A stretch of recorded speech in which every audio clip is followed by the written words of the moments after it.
औज़ुबिल्लाहिमिनश्शैतानिर्रजीम बिस्मिल्लाहिर्रहमानिर्रहीम क़ाल सुब्हानहु तबारक व तआला फ़ी किताबिहिल करीम बिस्मिल्लाहिर्रहमानिर्रहीम क़द अफ़लहल मुमिनून अल्लज़ीना हुम फ़ी सलातिहिम ख़ाशिऊन अल्लाहुम्मा सल्लि अला मुहम्मदिन व आलि मुहम्मद। वाजिबुल एहतराम नाज़रीन किराम अस्सलामु अलैकुम। मुअज़्ज़ज़ सामीन, मैंने आपके सामने अल्लाह के लारैब कलाम में से एक आयत पढ़ने का शर्फ हासिल किया कि जिसमें खुदा की ज़ात तारुफ करवा रही है उन लोगों का कि जो लोग इस दुनिया में भी कामयाब हैं और आखिरत में भी कामयाब होंगे। और हमने बयान किया था कि वो मोमिन हैं कि जो दुनिया और आखिरत में कामयाब होंगे।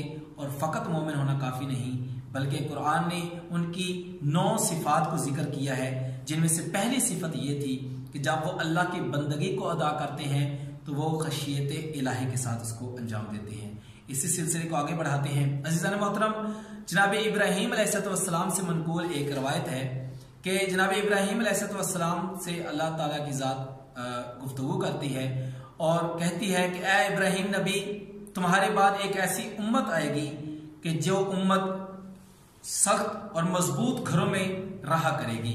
जनाब इब्राहीम ने सवाल किया, मेरा अल्लाह, इसका मतलब है कि उस कौम की उम्र जो है वो हमसे भी ज्यादा होगी, वो हमसे भी ज्यादा लंबी उम्र पाएंगे। तो अल्लाह ने कहा, नहीं इब्राहीम, उनकी उम्र ज्यादा नहीं होगी, ज्यादा से ज्यादा उनकी 60 या 70 साल उम्र हुआ करेगी।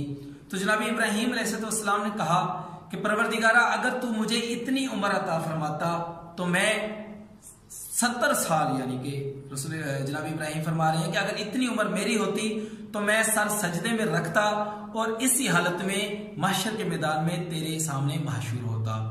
यानी पता चला कि जो औलिया अल्लाह हैं उनके नजदीक अल्लाह की इबादत, अल्लाह की बंदगी इतना बड़ा काम है कि वो 70 साल इबादत को एक सजदे में गुजार देते हैं। हाँ अज़ीज़ान मोहतरम, अगर औलिया अल्लाह की जिंदगी का मुताला किया जाए तो हमें ये चीज वाज़ेह मिलती है कि वो कितनी खशियत के साथ अल्लाह की बंदगी को अंजाम दिया करते थे। जनाब अमीरुल मोमिनीन अली इब्न अबी तालिब अलैहिस्सलाम को एक जंग में तीर पांव में लग गया। तो जब उस तीर को खींचा जाता तो अमीरुल मोमिनीन को तकलीफ महसूस होती। जब रसूल खुदा सल्लल्लाहु अलैहि वसल्लम को पता चला तो आपने इरशाद फरमाया कि अभी इस तीर को अली के पांव में रहने दो, जब अली खुदा की बारगाह में नमाज अदा करने के लिए खड़े हो जाएं तो तब यह तीर उनके पांव से खींच दिया जाए।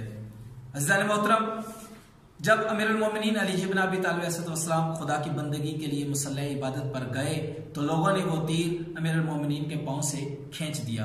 अज़ीज़ान मोहतरम, असहाब ने पूछा कि या रसूलल्लाह, आपने ऐसा क्यों फरमाया कि आम हालत में आपने हमें तीर खींचने का नहीं कहा, बल्कि ये कहा कि जब अली खुदा की बंदगी को अंजाम दे रहा हो तो उस वक्त खींचना। तो रसूल खुदा ने इरशाद फरमाया था कि जब तुम आम हालत में अली के पांव से वो तीर खींच रहे थे तो अली को तकलीफ महसूस हो रही थी, लेकिन अली जब खुदा की बारगाह में पेश होता है तो अली अल्लाह की इबादत में इतना गुम हो जाता है कि उसे इल्म ही नहीं होता कि उसके इर्द गिर्द क्या हो रहा है। लिहाजा जब तुमने अली की बंदगी करते हुए उसके पांव में से तीर को खींच दिया तो अली को जरा भी तकलीफ महसूस नहीं हुई, चूंकि अली अपने खुदा के साथ गुफ्तगू कर रहा था।